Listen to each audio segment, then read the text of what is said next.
పొరుసు నిజం మరి.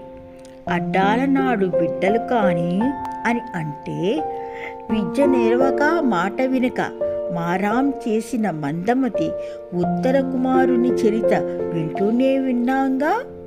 హరినామ స్మరణతో హిరణ్యకశిపుని కడతేర్చుటకు మూలమైన బాల భక్త ప్రహ్లాద చరిత వినవచ్చునేమోగా మరి.